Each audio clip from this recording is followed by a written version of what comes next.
Bien, y siguiendo de recorrido a nuestro programa Quédate en casa, nos encontramos en Estudio Organización Bombal. Bueno, y es un gusto dialogar con un amigo, con el contador Mauricio Betti. Bueno, Mauricio, ante todo, gracias por recibirnos a la gente del canal. Bueno, y contame un poquito qué te parece de este país que se paró todo allá por el 19 de marzo. Ante todo, gracias y buenas tardes.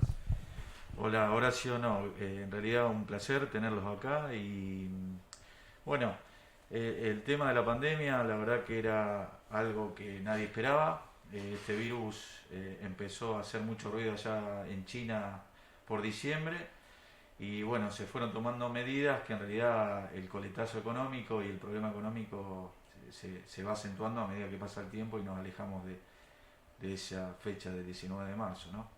¿Qué te parecen las medidas que tomó el gobierno nacional comparado con Brasil, comparado con Chile, con el mismo Estados Unidos? ¿Te parece que fueron tomadas en tiempo y forma? ¿Qué opinión te merece al respecto? Bueno, en realidad yo creo que sería mucho mejor que esa pregunta la responda un profesional, ¿no? Un infectólogo. En términos económicos, hacer más dura la cuarentena también es más duro el problema económico, pero en términos de salud yo creo que estuvo acertada. Ha tomado el gobierno unas medidas respecto para paliar el problema económico por lo que se iba a venir producto de la pandemia y del parate de la economía. Yo creo que fueron necesarias, pero no suficientes las medidas que se tomaron. Y bueno, te podría contar en todo caso cuáles fueron esas medidas. Ya te digo, no fueron suficientes, pero es mejor tenerlas que no. Bien, el estudio estuvo cerrado unos días cuando se hubo esa etapa de cuarentena dura. Te pregunto en lo personal, tal vez tenía más tiempo para, como le preguntamos a todos, para estar en familia, para estar en casa. Bueno, en términos laborales, mi vida no cambió prácticamente en nada, Horacio. Se dio que todo lo que sea la parte contable, impositiva, como hacía el tema de seguro, terminó demandando más tiempo que en los momentos normales, con lo cual tratamos de reinventarnos para trabajar fuera del ámbito, porque no podía uno venir al estudio, y bueno, implementamos la tecnología como Zoom, cuando teníamos que hacer charlas, la gente acá que trabaja conmigo en el negocio y con los clientes también, y hay una herramienta que se llama Teamweaver para trabajar a distancia. Nos fuimos reinventando y seguimos cumpliendo con nuestras obligaciones de presentar en términos y hacer todo el trabajo que los clientes nos demandan. Bueno, vamos a un poquito más hablar de la parte, obviamente, que te compete. ¿Qué medidas se han tomado desde el comienzo de la pandemia para que la gente lo entienda? Porque la gente escucha el IF, escucha el crédito a tasa cero, escucha muchas modalidades. Pero, por ejemplo, vamos a empezar a hablar de este ingreso, del IF. Bueno, el IFE significa ingreso familiar de emergencia, lo otorga el gobierno nacional a través de ANSES y apuntó directamente a empleados, a desempleados, perdón, a gente que no tiene empleo, a monotributistas de las categorías más bajas, básicamente A y B, a personal de casas particulares y bueno, lo que se podría decir también respecto al IFE es que se hicieron dos tramos, allá por abril y por junio, que fueron de 10.000 pesos, y se está hablando que en agosto va a haber un tercer tramo y aparentemente van a ser de 15.000 pesos. Aparentemente no se cobra, Mauricio, cada 30 días, se estira un poco Sí, el plazo y te pregunto el número de la gente que lo cobró tal vez en la primera parte, se volvió después a reabrir y tal vez se otorgó un poquito más el número de personas que lo cobraron. ¿Qué información manejas? no te quiero mentir, no tengo la información sobre el tema, pero creo que fueron más de 6 millones de personas que recibieron el IFE. Bien, Un número importante. un número importante. Bueno, después teníamos también el crédito a tasa cero para monotributistas y autónomos. Bueno, ¿qué podemos decir de eso? Tal vez hay vecinos, comerciantes de Bombal que bueno, lo han solicitado o todavía tienen posibilidad de hacerlo. Sí, para los autónomos y monotributistas que vieron una merma importante en su facturación, se toma un mes del año 2019 y mismo mes del año 2020 y en base a la facturación, si mermó mucho la facturación en el mismo mes al año, digamos, 2020, pueden acceder al crédito tasa cero. La verdad que tuvo una excelente aceptación, fue tomado por la mayoría de las personas que pasaban los controles y podían acceder al crédito. En el caso de los monotributistas podían tomar hasta 3 veces su facturación mensual, y en todos los casos el tope máximo al que podían tomar de crédito es 150.000 pesos. Lo daban 3 tramos el gobierno. Supongamos que en agosto uno hacía el trámite vía FIP y podía acceder a los 150.000 pesos, le daban 50.000 pesos en agosto, 50.000 en septiembre, 50.000 en octubre. Desde el mes en que le dan el crédito tienen 6 meses de gracia para devolver, y a partir de la primera cuota devuelven en 12 cuotas sin ningún tipo de interés. En lo personal, si tuviste que aconsejar a alguna persona, vuelvo a reiterar, como dijiste, un crédito importante para tal vez que aquella persona que tiene un comercio o que tiene una pequeña pyme, bueno, sea importante para paliar algún gasto dentro de la pandemia. Totalmente, no solo para consumo, sino también para gente que necesitaba reponer capital de trabajo, mercadería. No lo daban en efectivo, también en eso estuvo bien implementado, sino que se acredita en una tarjeta de crédito. Exactamente, esa era la pregunta. Explicame un poquito acerca de la tarjeta de crédito, porque está bien hecho, porque si no la gente podría disponer el dinero, por ejemplo, para comprar algo que no es necesario para su empresa o comercio que tiene, pero se maneja a través de la tarjeta. Todo a través de tarjeta de crédito.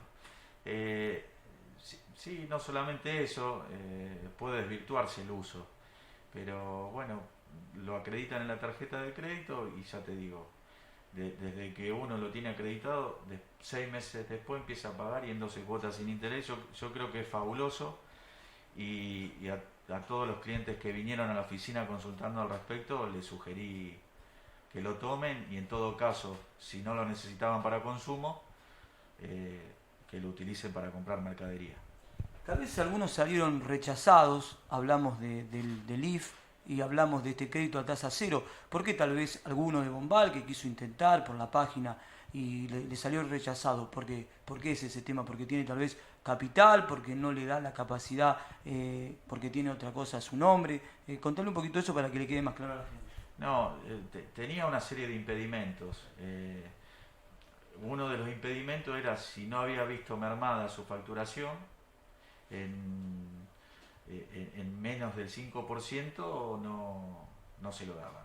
En el caso de quienes por ahí son autónomos o monotributistas y trabajan en relación de dependencia, tampoco podían salir adjudicados en el crédito a tasa cero.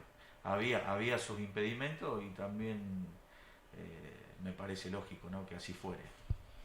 Otros créditos tal vez que hayan dando vuelta para tal vez alguna otra pyme más grande o algún otro que no haya podido acceder a este crédito a tasa cero que ha impuesto el gobierno nacional.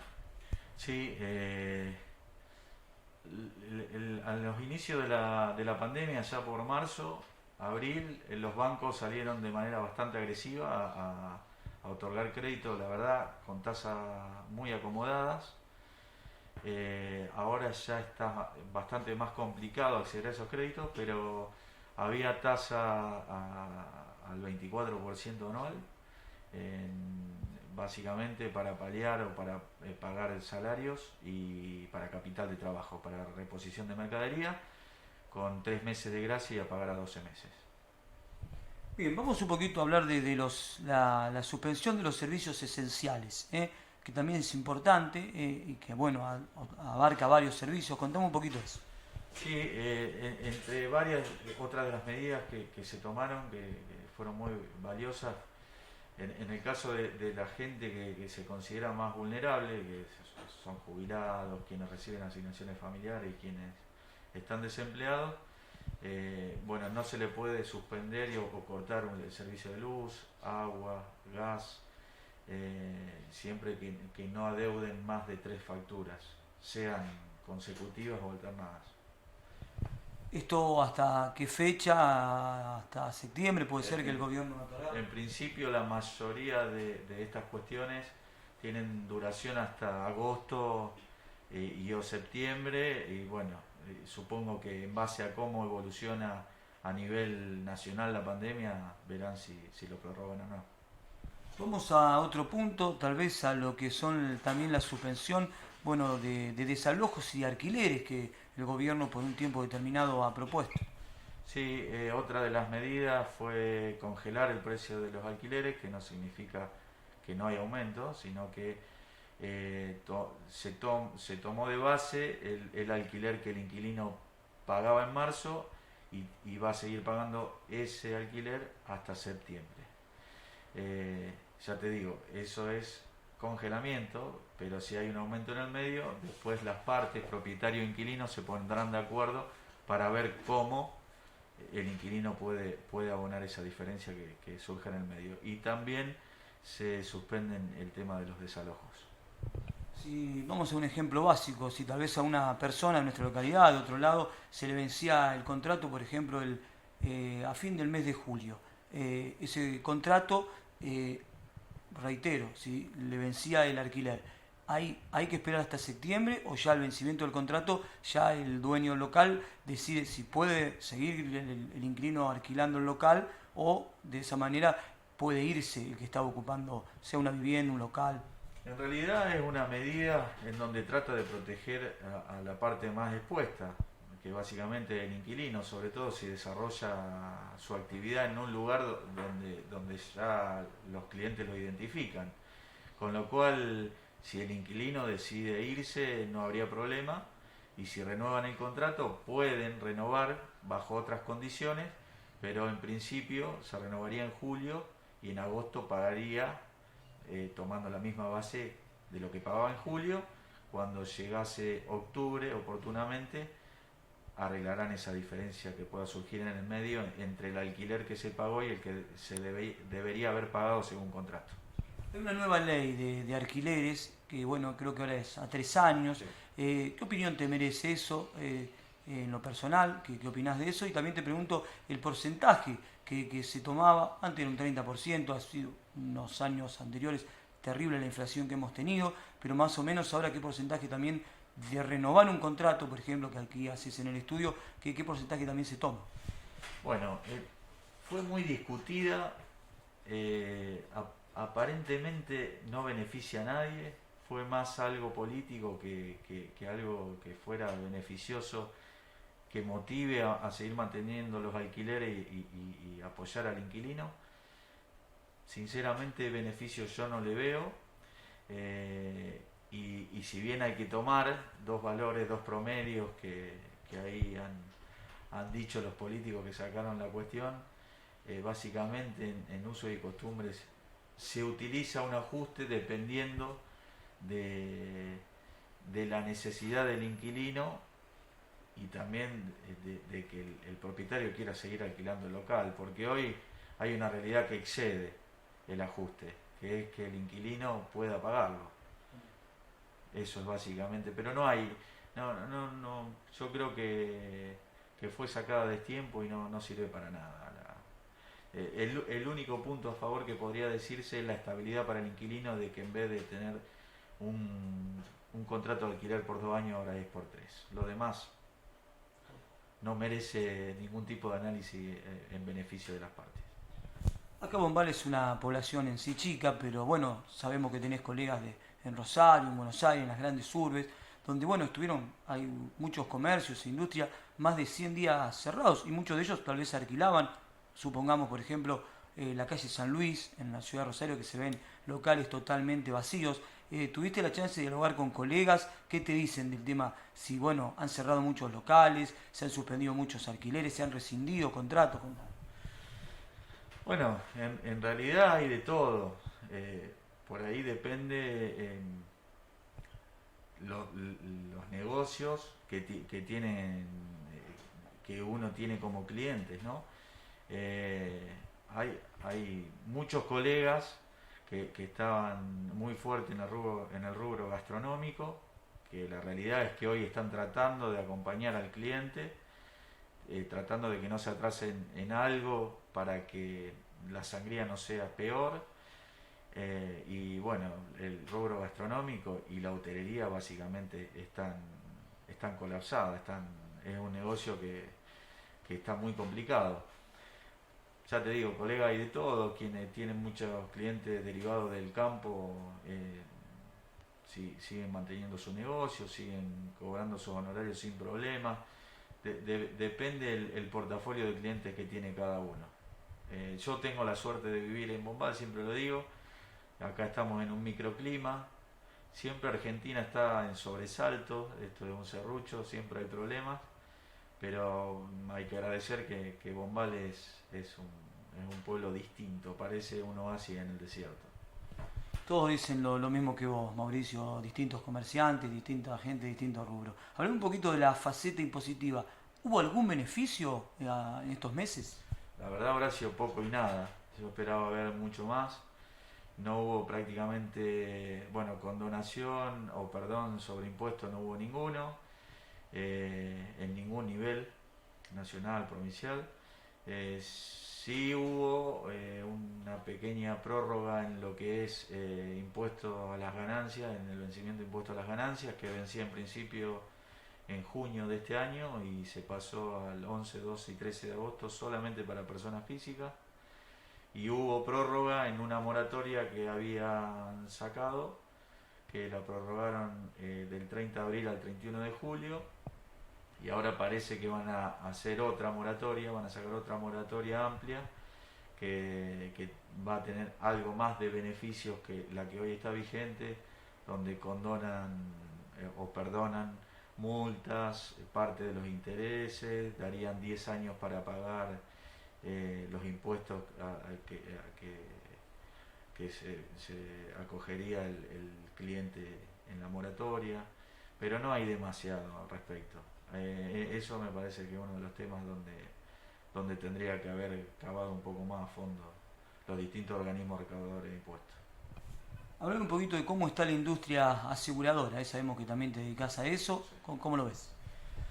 Bueno, por el lado de las aseguradoras, las compañías en sí ganan dinero en base a dos componentes. Uno de los componentes es el resultado técnico, ellos recaudan una prima y con eso pagan los siniestros. Si recaudan más prima de lo que pagan, ganan dinero de la parte técnica, y después hay un rubro que es el financiero, que es el dinero que ganan por la rentabilidad que le deja invertir en distintos instrumentos financieros. Después de agosto del 2019, de las PASO, hubo una caída muy importante de los títulos públicos, y los títulos públicos es una de las principales inversiones que tienen las compañías de seguro, que en realidad en vez de tener dinero tienen esas inversiones para cubrir compromisos, los siniestros. Y varias compañías, casi todas, perdieron más del 50% del valor en dólares. Con lo cual hay muchas compañías muy complicadas y yo te diría con patrimonio neto negativo. O sea, tienen más pasivo que activo. Con lo cual está complicado. La cobranza, saquemos Bombal, la cobranza a nivel general no está bien.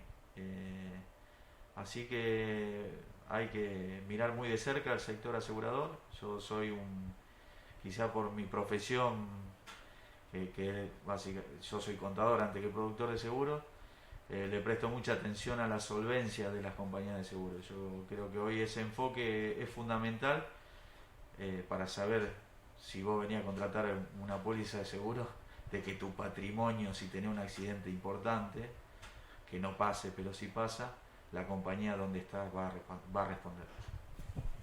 Contame un poquito cómo ves el futuro, que nadie lo sabe obviamente, desde lo que será la post-pandemia, la parte económica, negocios cerrados, mucho desempleo, fábricas, industrias cerradas. Gracias a Dios, como bien dijiste vos, dicen toda la gente aquí Bombal que hemos reporteado, Bombal parece como un paraíso aparte, pero a nivel país, ¿cómo lo ves? Bueno, a nivel local ya dijiste todo, vamos a estar al margen. A nivel país lo veo muy difícil. El impacto de la pandemia todavía no vemos el piso. Está muy complejo el tema. también no tenemos financiamiento externo, nos estamos financiando con emisión y toda esa emisión en algún momento puede generar una inflación importante. Yo espero que tenerlo mejor, pero bueno, no puedo decir qué va a pasar, pero no veo un panorama muy alentador en términos económicos. A nivel también que hablan muchos del dólar, 4 o 5 tipos de dólares. Hoy en día, si la gente tiene que hacer un negocio, comprar un bien, una propiedad, está el dólar bueno del Banco Nación, está en 75 pesos. Pero en sí, ¿a qué dólar hay que hacerle caso? La gente, ¿a qué dólar le tiene que hacer caso? Y eso va a depender mucho. La realidad es que, a ver, hay algunas operaciones que se hacen al dólar billete, pero son bienes escasos. Por ejemplo, hay bienes que son importados y el gobierno, para tratar de evitar la fuga de dólares, están también complicando la importación de esos bienes. Entonces quien tiene esa mercadería, como sabe que no la va a poder reponer, hace valer la mercadería y pide el dólar billete. Obviamente, si llegase a entrar la mercadería, quien compra está comprando caro. Y hay otros productos que tienen mucho de componente nacional que sí se manejan al dólar oficial. Hoy, en realidad, saber el precio de algo está muy difícil. Las propiedades en dólares, no nos quedemos acá, vamos a Buenos Aires o a Rosario, que son mercados más desarrollados y transparentes en cuanto a precios. En realidad, a dólar billete las propiedades se pueden conseguir hasta un 40% menos que lo que estaba con el dólar a 40 o a 45, que parece que pasó mucho, pero estamos hablando de poquito tiempo, no pasó ni un año de ese dólar que valía, sí, que estaba a 45 pesos. Hoy estamos hablando de un dólar billete de 133, 136 pesos. Muy bien, Mauricio, ha sido muy amplio tu resumen. No sé si querés agregar algo, contale un poquito. Todos te conocen aquí en Bombal, pero bueno, los servicios aquí que ofrece Estudio Organización Bombal, el asesoramiento, bueno, y todo lo que le brindás a la gente hace varios años. Sí, bueno, vos lo conocés tanto como yo. El negocio de Tienda Macelari es un histórico de Bombal y ya era cliente de don Juan Alessandri y del Coco, ¿no? Que cuando ya tenían el estudio enfrente de la plaza. Así que tenemos ya casi 50 años de vida y brindamos servicios de todo tipo. La parte contable impositiva es nuestra especialidad, el tema de seguros, salvo vida, todo lo que es seguros patrimoniales, en toda su faceta también lo desarrollamos y lo vendemos. Y bueno, eso es, digamos, lo que ofrecemos acá, y siempre muy abocado y con un servicio para apoyar al cliente. Estas son, somos muy conscientes que lo nuestro es vender servicios, con lo cual es un intangible que necesitamos que el cliente lo valore en base a nuestro desarrollo en la solución de cada problema que pueda presentarse. Bien, ahí tenés la cámara para, bueno, saludar a los clientes, a los amigos y también, bueno, a las chicas que forman parte aquí del estudio. Sí, la verdad que tengo un equipo extraordinario. Yo siempre digo que, digamos, soy una parte más de este equipo maravilloso que día a día me acompaña y que a su vez me ayuda a resolver cualquiera de los inconvenientes que se pueden llegar a presentar. Sí, un saludo grande, sin duda, sin ellas no podría hacer nada, ni hablar de mis clientes. Yo soy un agradecido de los clientes que también depositan su confianza en el estudio. Así que bueno, un abrazo también grande para todos ellos, y bueno, también saludo a todos los vecinos de Bombal. No dejamos de ser una gran familia y esperemos que la pandemia pase lo antes posible para nuestro pueblo. Gracias, Mauricio, por recibir a la gente del canal, ha sido muy amable. Bueno, un saludo a todos ustedes y gracias en serio por tenerme en cuenta, y serán bienvenidos las veces estaremos a disposición para las veces que nos necesiten.